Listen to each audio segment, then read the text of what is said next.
Hello, I'm Greg Jarrett. You're in the strategy room. Donald Trump and Hillary Clinton are wasting no time after their second presidential debate on Sunday night, both hitting the campaign trail and not holding back on the insults as they continue the race for the White House. Trump warning supporters at his rally in Wilkes-Barre, Pennsylvania, keep a close eye on the polls so the election is not, quote, stolen from us.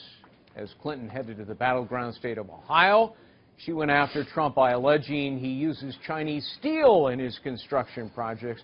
Is all of this just noise, or will these fiery speeches help them succeed, respectively?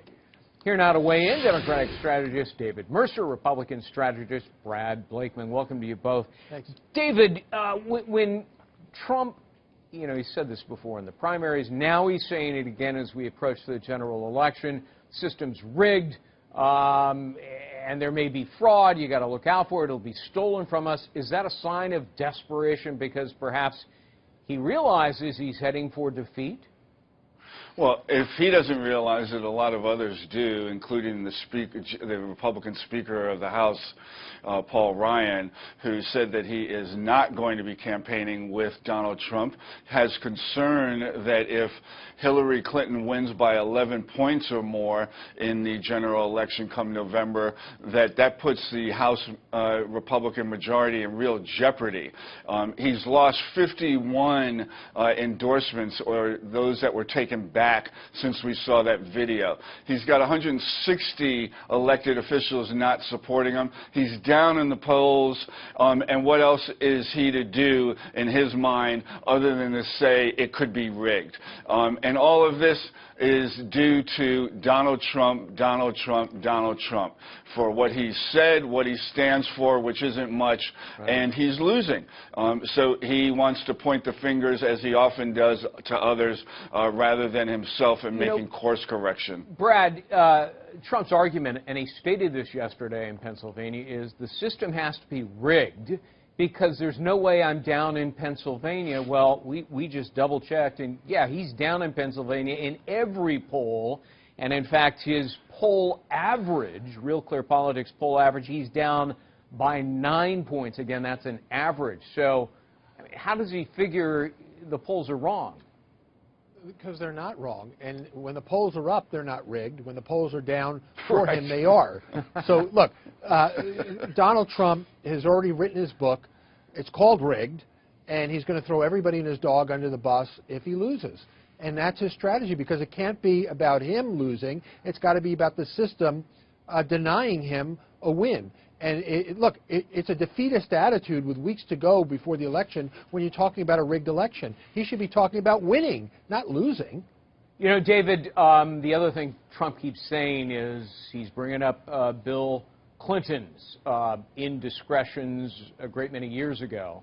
It appears as a way to sort of justify this 11-year-old audio tape of him bragging about what is essentially sexually assaulting women. Is there any equivalency there? Is that a good argument? Or do women in particular, if not men, say, wait a minute, it's unfair to blame a woman for her husband's misdeeds?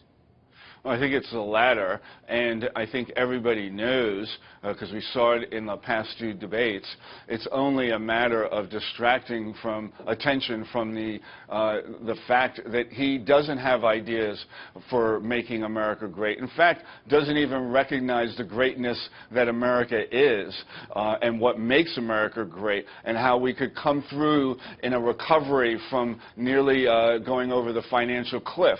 There's a lot of resilience in the American will and spirit and what it stands for, and he has no solutions to any of the challenges to strengthen our economy, our security. And so in lieu of that, it's let's bring up something that distracts from what I just got caught saying from 10 years ago, and mentioning Bill Clinton, who is no longer president, may I remind you, Donald Trump. And secondly, he's not running. It's Hillary Clinton that's running with solutions to make the recovery stronger than it has been, which is pretty successful up to date. Brad, what do you think of that?